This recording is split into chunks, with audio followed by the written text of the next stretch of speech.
रानो चिड़िया अपने घर में बैठी अपने बच्चों के लिए खाना तैयार कर रही थी। उसकी बेटी गुड़िया खिड़की खोलती है और बाहर देखती है। गुड़िया हैरान हो जाती है। मम्मा मम्मा, जंगल में फॉग आ गई है। गुड़िया बेटी, अभी तो फॉग के दिन नहीं है, मैं बाहर जाकर देखती हूँ। फिर मम्मा चिड़िया और उसकी बेटी गुड़िया घर से बाहर निकल कर देखती हैं। बेटी, ये स्मॉग है। अगर अभी से ऐसा मौसम शुरू हो गया तो हम पक्षी अपना दाना कैसे जमा करेंगे? मम्मा, ये स्मॉग क्या चीज़ है? क्या ये फॉग से अलग चीज़ होती है? हाँ बेटी, ये वो आलूदगी है जो इंसानों ने फैला रखी है।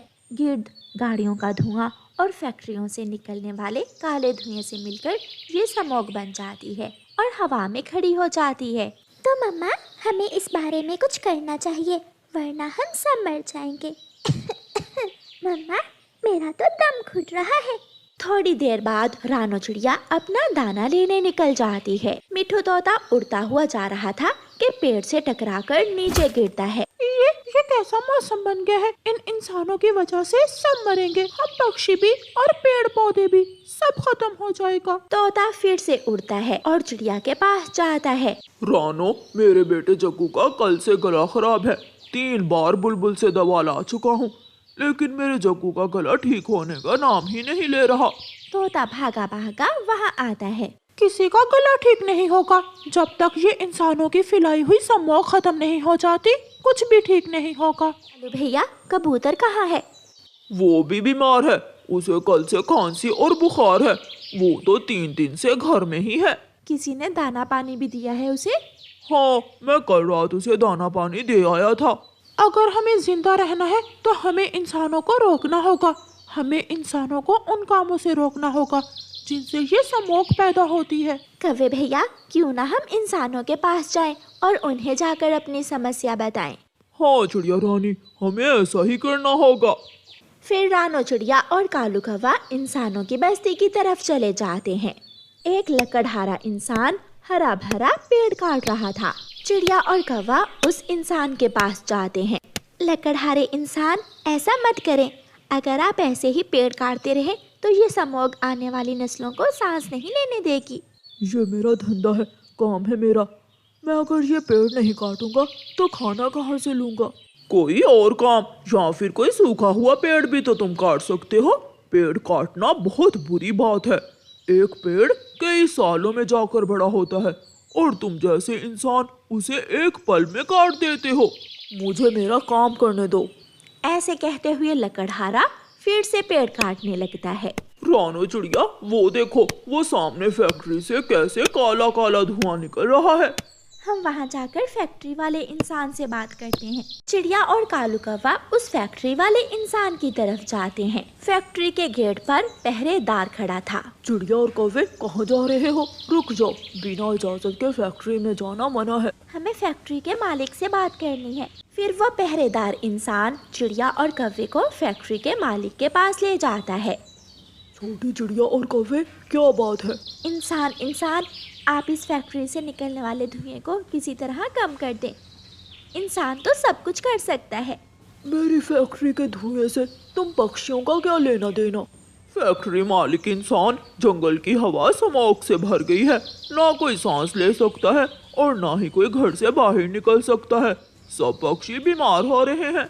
और आपकी फैक्ट्री से निकलने वाला धुआं ही स्मॉग का कारण बन रहा है। फैक्ट्री का मालिक जोर से कहका लगाता है। छोटे पक्षियों, क्या तुम्हारे जंगल की खातिर मैं अपनी फैक्ट्री बंद कर दूं? बात सिर्फ हमारे जंगल की नहीं है, आप इंसान भी इससे नहीं बच सकोगे।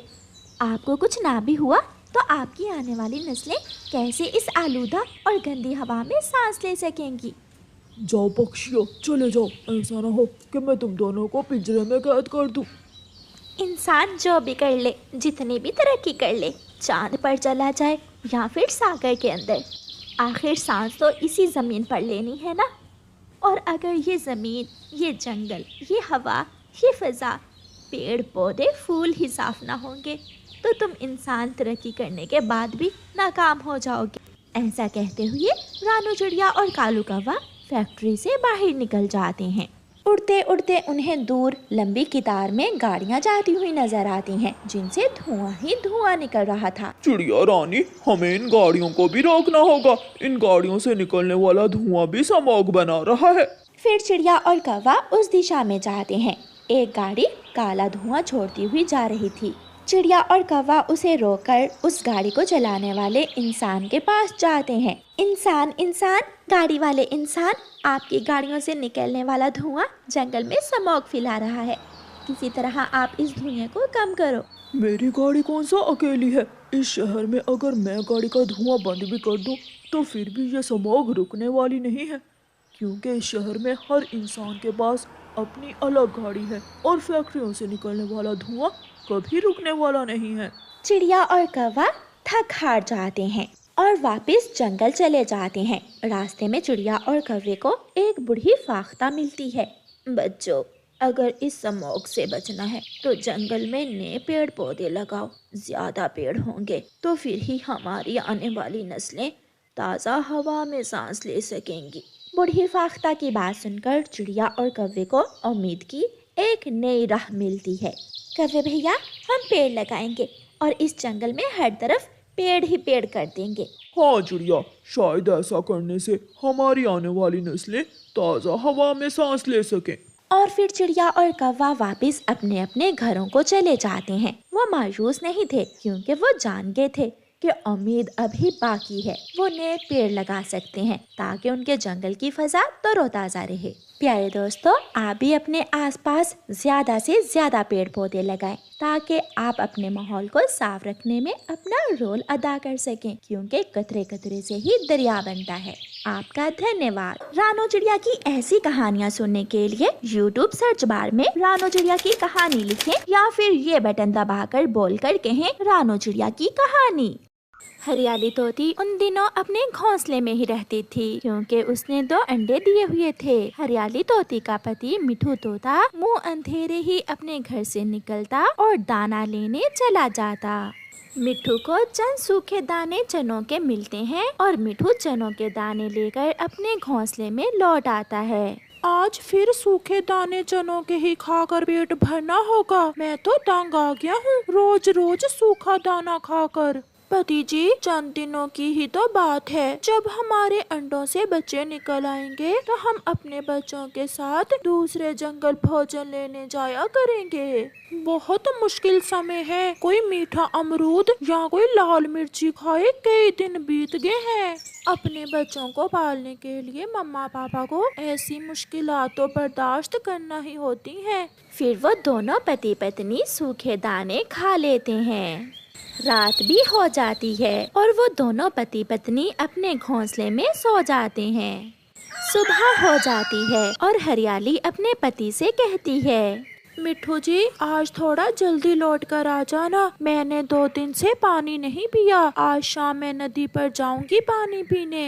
भोजन मिलेगा तो फिर ही आऊंगा। तुम क्या जानो भोजन कितनी मुश्किल से मिलता है। फिर मिठू चला जाता है। कई दिनों से पति जी पहले जैसे नहीं है, हर समय उदास उदास रहते हैं। मिठू उड़ता उड़ता दूर जाता है और फिर वो एक पेड़ पर बैठ जाता है। बहुत हो गया, आज तो मैं कोई मीठा फल ही खाऊंगा। मुझे जाना होगा। मुझे मीठा फल खाने के लिए दूसरे जंगल जाना होगा। ऐसा सोचते हुए मिठू तोता दूसरे जंगल चला जाता है। वो जंगल बहुत सुंदर था। नए जंगल को देखकर मिठू बहुत खुश होता है। उसे एक आमों का पेड़ नजर आता है, जिस पर मीठे मीठे पके हुए आम लगे हुए थे। मिठू वहाँ जाता है और जाकर आम खाने लगता है। मीना तोती जो उसी जंगल में रहती थी, उसका घर भी पास ही था। अपने जंगल में नए तोते को देखकर मीना उसके पास आती है। तोते, ये पेड़ मेरा है और तुम पूछे बिना ही मेरे पेड़ से आम खा रहे हो। मेरा नाम मिठू है। मैं कई दिनों से सूखे दाने खा रहा हूँ। मेरी पत्नी अंडों पर बैठी हुई है, इसलिए आज कई दिनों के बाद मैं इस जंगल में आया हूँ। आप बहुत सुंदर तोते हो। अगर आप चाहो तो ये आम आप हर रोज खा सकते हो। मेरे पास लाल मिर्ची भी है, मैं वो भी दूंगी आपको खाने को। मैं भी अकेली अपने घर में रहती हूँ, तुम मेरे साथ रह भी सकते हो। ये सोचकर मिट्ठू सोच में पड़ जाता है और फिर थोड़ी देर बाद मीना तोती से कहता है, लाल मिर्ची तो मुझे बहुत पसंद है, अब मैं वापस लौट कर नहीं जाऊंगा और आपके पास ही रहूंगा। अगर आम खा लिए हैं तो चलें, मैं आपको लाल मिर्ची देती हूँ और अपना पक्का लकड़ियों का घर भी दिखाती हूँ।